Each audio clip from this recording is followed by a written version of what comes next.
ಕ್ರಿಸ್ತನಲ್ಲಿ ಪ್ರೀತಿಯ ಸಹೋದರರೇ ಮತ್ತು ಸಹೋದರಿಯರೇ, ನಿಮ್ಮೆಲ್ಲರಿಗೂ ಮುಂಜಾನೆಯ ವಂದನೆಗಳು. ಕ್ರಿಸ್ತನ ಜೀವಿತ ಪಾಠದ ಹೆಸರು ಅನ್ಯಾಯಗಾರನಾದ ಮನೆವಾರ್ತೆಯವನು. ರೆಫರೆನ್ಸ್ ಪುಟ 2715, ಪುಟದ ಸಂಖ್ಯೆ 5051. ಈ ಸಾಮ್ಯದಲ್ಲಿ ಅನ್ಯಾಯಗಾರನಾದ ಆ ಮನೆವಾರ್ತೆಯವನು ಹಿಂದೆ ತನ್ನ ಯಜಮಾನನ ವ್ಯವಹಾರಗಳನ್ನು ಅನ್ಯಾಯವಾದ ರೀತಿಯಲ್ಲಿ ಬಳಸಿಕೊಂಡಿದ್ದನು. ಅಂದರೆ ಅನೀತಿವಂತನಾಗಿ, ಅತೃಪ್ತಿಕರವಾಗಿ, ದೋಷವುಳ್ಳವನಾಗಿ ನಡಕೊಂಡಿದ್ದನು. ಪರಿಸ್ಥಿತಿಯನ್ನು ಅರ್ಥ ಮಾಡಿಕೊಂಡ ಕೂಡಲೇ ಆತನು ತನ್ನನ್ನು ಸಮರ್ಥಿಸಿಕೊಳ್ಳಲು ಪ್ರಯತ್ನಿಸಲಿಲ್ಲ. ಇಲ್ಲವೇ ತಾನು ಪರಿಪೂರ್ಣವಾದ ರೀತಿಯಲ್ಲಿ ಕೆಲಸವನ್ನು ನಿರ್ವಹಿಸಿರುವುದಾಗಿ ಹೇಳಿಕೊಳ್ಳಲೂ ಇಲ್ಲ.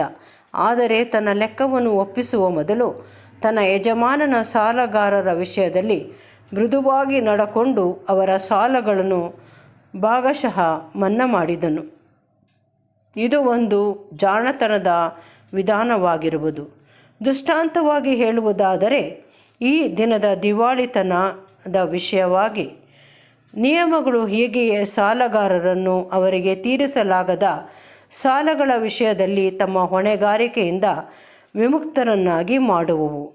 ಮತ್ತು ಹೀಗೆಯೇ ಸಾಲ ಕೊಟ್ಟವರು ಆಗಾಗ್ಗೆ ತಮ್ಮ ಹಿತಾಸಕ್ತಿಯ ದೃಷ್ಟಿಯಿಂದ ತಾವು ನೀಡಿದ ಸಾಲದ ಮೊತ್ತದ 60%, 50%, 40% ಭಾಗವನ್ನು, ಇಲ್ಲವೇ ಸಾಲಗಾರರು ಪೂರ್ಣವಾಗಿ ಸಾಲದ ಮೊತ್ತವನ್ನು ಕೊಡಲು ಅಶಕ್ತರಾಗಿರುವಾಗ ಅವರಿಗೆ ಸಾಧ್ಯವಿರುವ ಉತ್ತಮವಾದದ್ದನ್ನು ಮಾಡಲು ಪ್ರೋತ್ಸಾಹಿಸುವ ದೃಷ್ಟಿಯಿಂದ ಆ ಸಾಲದ ಒಟ್ಟು ಮೊತ್ತದ ಯಾವುದೇ ಭಾಗವನ್ನು ಒಪ್ಪಿಕೊಳ್ಳುವರು. ಜೂಬಿಲಿ ಸಂವತ್ಸರದಲ್ಲಿ ಸಾಲಗಳಿಂದ ಪೂರ್ಣವಾಗಿ ವಿಮುಕ್ತಿಗೊಳಿಸುವಂಥ ಯಹೂದ್ಯರ ಆಚರಣೆಯು ಈ ದಿನದ ಇದೇ ರೀತಿಯ ದಿವಾಳಿತನದ ನಿಯಮಗಳಲ್ಲಿ ಕಂಡುಬರುವ ವಿವೇಕವುಳ್ಳ ಹಾಗೂ ಮೃದು ಸ್ವಭಾವದ ವ್ಯವಹಾರದ ನೀತಿಗಳಾಗಿತ್ತು. ಮನೆವಾರ್ತೆಯವನು ಕಡೆಯಲ್ಲಿ ಮಾಡಿದ ಆ ನಡವಳಿಕೆಯ ಕಾರಣಕ್ಕಾಗಿ ಆತನನ್ನು ಅನ್ಯಾಯಗಾರನೆಂದು, ಅನೀತಿವಂತನೆಂದು ಈ ಸಾಮ್ಯದಲ್ಲಿ ಕರೆಯಲ್ಪಡಲಿಲ್ಲ. ಆದರೆ ಆತನು ಮನೆವಾರ್ತೆಯವನ ಕೆಲಸದಲ್ಲಿ ಹಿಂದೆ ತನ್ನ ಯಜಮಾನನು ಬಯಸಿದಂಥ ಪರಿಪೂರ್ಣತೆಯ ಮಟ್ಟದಲ್ಲಿ ಕಾರ್ಯನಿರ್ವಹಿಸಿದ ಕಾರಣ ಅನ್ಯಾಯಗಾರನೆಂದು ಕರೆಯಲ್ಪಟ್ಟನು.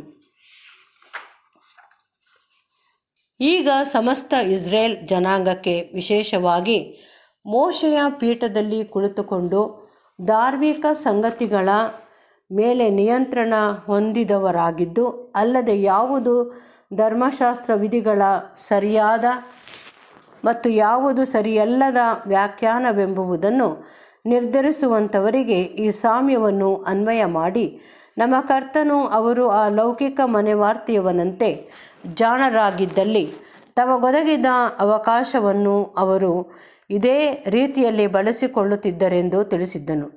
ಈಗ ಅವರು ಇದನ್ನು ಹೇಗೆ ನಿರ್ವಹಿಸಲು ಸಾಧ್ಯವಾಗಿತ್ತು?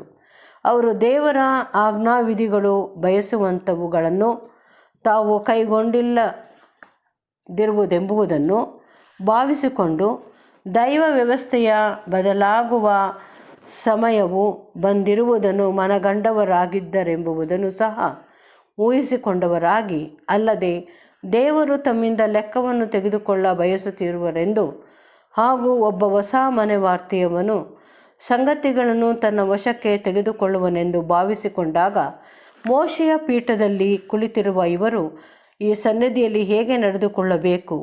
ನಿಮ್ಮ ಉತ್ತರವೇನೆಂದರೆ, ಈ ಸಾಮ್ಯದಲ್ಲಿನ ಪಾಠದ ಪ್ರಕಾರ ಅವರು ತಮ್ಮೊಳಗೆ ಹೀಗೆ ಹೇಳಿಕೊಳ್ಳಬೇಕಿತ್ತು: ನಾವು ದೇವರ ಆಜ್ಞಾವಿಧಿಗಳನ್ನು ಪರಿಪೂರ್ಣವಾಗಿ ಕೈಗೊಂಡಿರುವುದಿಲ್ಲವೆಂಬುದು ನಮಗೆ ಅರಿವಾಗಿರುವುದು. ನಿಜವಾಗಿಯೂ ಹೀಗೆ ಮಾಡುವುದು ನಮ್ಮ ಅಧಿಕಾರ ಸಾಮರ್ಥ್ಯದಲ್ಲಿರುವುದಿಲ್ಲ. ಈ ವ್ಯವಸ್ಥೆಯ ಬದಲಾವಣೆಯು ಸನ್ನಿಹಿತವಾಗಿರುವುದೆಂಬುದನ್ನು, ಅಲ್ಲದೆ ನಮ್ಮ ಮನೆವಾರ್ತೆಯ ಲೆಕ್ಕವನ್ನು ಒಪ್ಪಿಸಲು ಕೇಳಲ್ಪಟ್ಟಿರುವರೆಂಬುದನ್ನು, ಹಾಗೂ ನಾವು ಧರ್ಮಶಾಸ್ತ್ರದ ಆಜ್ಞಾವಿಧಿಗಳು ಬಯಸುವುದನ್ನು ನಾವು ನಿರ್ವಹಿಸಿದವರಾಗಿ ಅದರಿಂದ ದೊರಕುವ ನಿತ್ಯ ಜೀವವನ್ನು ಪಡೆದುಕೊಳ್ಳಲು ಮತ್ತು ದೇವರು ನೀಡಿರುವ ಅನೇಕ ವಿಧವಾದ ಅನುಕೂಲಗಳನ್ನು ಬಳಸಿಕೊಳ್ಳುವುದರಲ್ಲಿಯೂ ವಿಫಲರಾಗಿದ್ದೇವೆಂದು ದೇವರ ಮುಂದೆ ಒಪ್ಪಿಕೊಳ್ಳಬೇಕಿರುವುದೆಂಬುದನ್ನು ನಾವು ಮನಗಂಡವರಾಗಿರುವೆವು. ಕೆಲವು ವಿಷಯಗಳಲ್ಲಿ ನಮಗೆ ನೀಡಲಾದ ಅನುಕೂಲಗಳನ್ನು ನಾವು ಚೆನ್ನಾಗಿ ಬಳಸಿಕೊಂಡಿರುವೆವಾದರೂ ಈ ಲೋಕದಲ್ಲಿ ಏನನ್ನಾದರೂ ಸಾಧಿಸುವುದರಲ್ಲಿ ಅಥವಾ ನಮಗಾಗಿ ಇಲ್ಲವೇ ಬೇರೆ ಯಾರಿಗಾದರೂ ನಿತ್ಯ ಜೀವವನ್ನು ಒದಗಿಸಿಕೊಳ್ಳುವುದರಲ್ಲಿ ಒಟ್ಟಾರೆ ವಿಫಲರಾಗಿರುವೆವು. ಹೀಗಿರುವಲ್ಲಿ ಕರ್ಮ ಮಾರ್ಗದಿಂದ ಯಾವನು ದೇವರ ಸನ್ನಿಧಿಯಲ್ಲಿ ನೀತಿವಂತನಾಗಿರುವುದಿಲ್ಲವೆಂಬುದು ಸ್ಪಷ್ಟವಾಗಿದೆ ಎಂಬುದನ್ನು ವಿವಾದಿಸುವುದಕ್ಕೆ ನಮಗೆ ಸಾಧ್ಯವಿರುವುದಿಲ್ಲ. ಆದುದರಿಂದ ನಮ್ಮ ಮನವಾರ್ತೆಯ ಕೆಲಸಗಳೆಲ್ಲವೂ ವಿಫಲಗೊಂಡಿದ್ದಾಗಿ ಪರಿಣಮಿಸಿದ್ದರಿಂದ ನಾವು ಹೊರಹಾಕಲ್ಪಟ್ಟಿದ್ದೇವೆಂಬುದು ಶೀಘ್ರದಲ್ಲಿ ಎಲ್ಲರಿಗೂ ವ್ಯಕ್ತವಾಗುವುದು. ನಾವು ಮಾಡಬೇಕಿರುವ ಜಾಣತನದ ಸಂಗತಿ ಏನೆಂದರೆ, ಈ ಕ್ಷಣವೇ ತಿರುಗಿಕೊಂಡವರಾಗಿ ಈ ಪಾಪಿಗಳ ತಪ್ಪಿಹೋದ ಮಗನ ವರ್ಗದ ವಿಷಯದಲ್ಲಿ ಕರುಣೆಯುಳ್ಳವರು ಉದಾರಿಗಳೂ ಆಗಿ ಅವರನ್ನು ನಮಗಿಂತಲೂ ಹೆಚ್ಚಾದ ಪಾಪಿಗಳೆಂದು ಖಂಡಿಸುವುದಕ್ಕೆ ಬದಲಾಗಿ ನಾವು ಅವರಿಗೆ ಮರೆಮಾಚದೆ ಹೀಗೆ ಹೇಳಬೇಕು: ಈ ದೇವಾಜ್ಞೆಗಳನ್ನು ಪರಿಪೂರ್ಣವಾದ ರೀತಿಯಲ್ಲಿ ಕೈಕೊಂಡು ನಡೆಯಲು ನಮಗೆ ಸಾಧ್ಯವಾಗಿಲ್ಲವೆಂದು ನಿಮಗೂ ಸಹ ಇದನ್ನು ಮಾಡಲು ಸಾಧ್ಯವಾಗಿಲ್ಲವೆಂಬುದು ನಮಗೂ ಗೊತ್ತಿರುವುದು. ಆದರೆ ಈಗ ನಿರೀಕ್ಷೆ ಇಲ್ಲದವರಂತೆ ಎದೆಗುಂದಿದವರಾಗಿ ಕೆಳಗೆ ಬೀಳಲ್ಪಟ್ಟಿರುವೆವೆಂದು ಯೋಚಿಸುವುದಕ್ಕೆ ಬದಲಾಗಿ ನಿಮಗೆ ಸಾಧ್ಯವಾಗುವಂಥ ಉತ್ತಮವಾದದ್ದನ್ನು ಮಾಡಿರಿ.